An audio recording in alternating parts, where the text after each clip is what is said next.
Hello everyone, welcome to SwitchUp. In today's video we're going to be having a look at the newly released Cronos The New Dawn for the Nintendo Switch 2.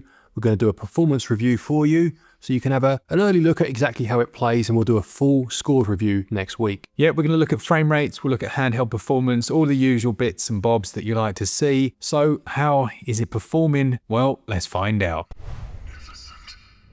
Don't you think?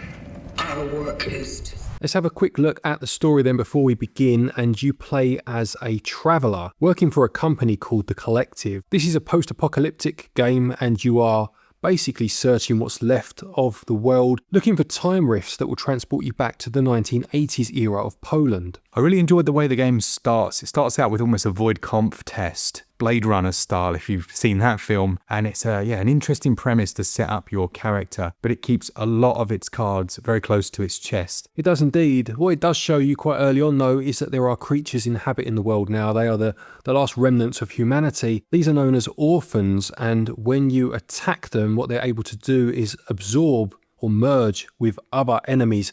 So any time that you kill an enemy, you need to burn their bodies to stop this from happening. It's a bit like the Crimson Heads in the Resident Evil remake. Yeah, Bloober Team had to use a specific piece of tech to achieve this, and it does look quite cool when that monster staggers over and its tentacles latch onto the corpse of its fellow monstrosity and they become something new. Which takes us onto the performance side then.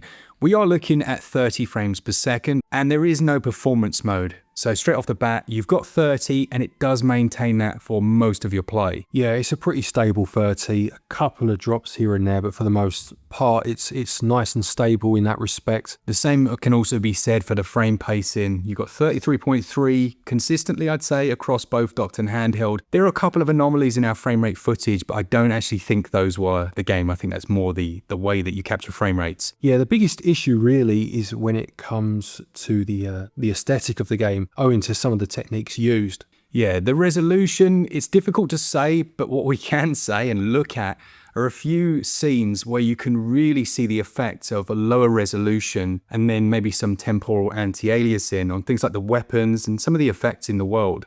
Yeah, one of the effects in the game is that you can almost reverse the flow of time. So if a bridge is broken, for example, you can reconstruct it, and the pieces that are floating, they have this strange flicker to them, which I believe was intentional to show you obviously that you need to do something with them, but it looks like there were some strange glitches whilst this is happening. Yeah, that's the only way to put it really. It is glitching. That texture that they wanted to apply, whether it's because of the low resolution and the upscale or dynamic resolution scaling, you really can see it flickering in and out, and at times it does look a bit bad. It does, yeah, absolutely right. Marc mentioned temporal anti-aliasing earlier, and the result of that being used is there is some quite heavy cross-hatching in and around the character and other objects within the game world. Yeah, sometimes that can create a slight blur effect.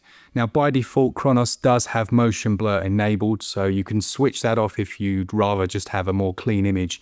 Now, it might sound like we're saying that the image is bad, but actually as a whole package, it can look quite nice, can't it? Yeah, obviously the game is one that is almost bathed in darkness, if that's even the way you'd say it, but this does help the game hide some of these blemishes. There are times though when you do step into the light or in the lighter areas where they do become more apparent, but for the most part it's one where it's more than the sum of its parts. Absolutely. The character model itself is really quite strong, and this is an important one. You're obviously spending a lot of time looking at it.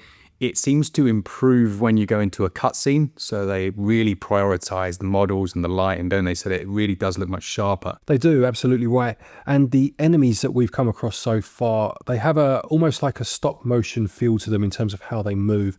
Again, very deliberate and very effective in having them almost not take as many steps as they need to get to you, and suddenly they're just in your face. It works very well. Now, the Switch version compared to the PC version that we got to play a little of, there are big differences when it comes to lighting. Now, I don't know whether the Switch version is using ambient occlusion or what lighting engine it is actually using here, but it just has that flatter look compared to the depth that you get with more effects on PC.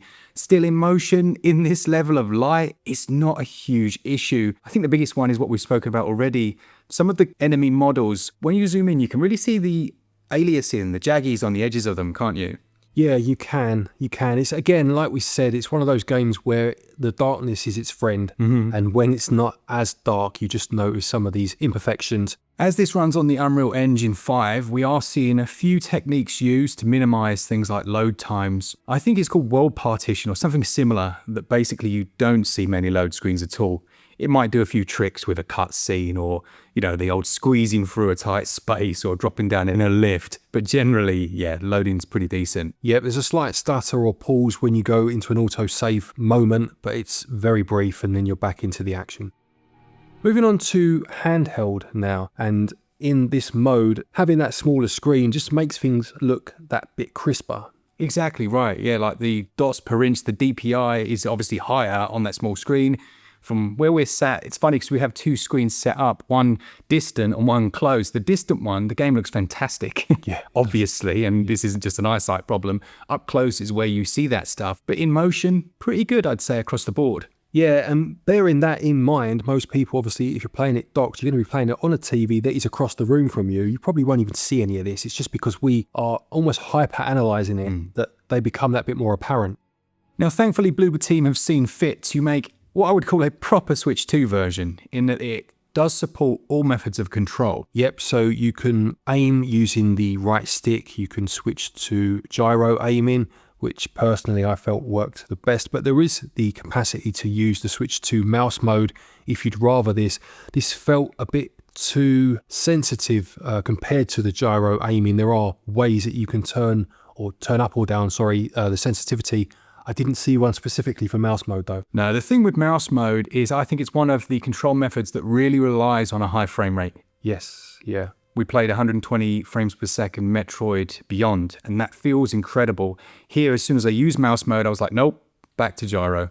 Yeah, hopefully the fact it's in there in a third-party game is a positive sign, and over time we'll see third-party developers perfect this method a bit more. Yeah, they've gone the extra mile as well with things like text size. You can change the text size. I think there are 5 different options there, and you've also got the option to change the icon size of on-screen notifications, essentially, like the pickup icons. And you've got an aim assist option. If you need it, it's off by default just to help you to target on some of those monsters' heads. Yeah, it's quite a difficult game, so just be aware it's in there if you're struggling. We just want to finish with a known issue that's been raised about the game by the developers themselves, and that's that changing from handheld mode to docked mode while the game is open could cause Cronos to crash. Now, I did try this on purpose to see if anything happened, and nothing did happen.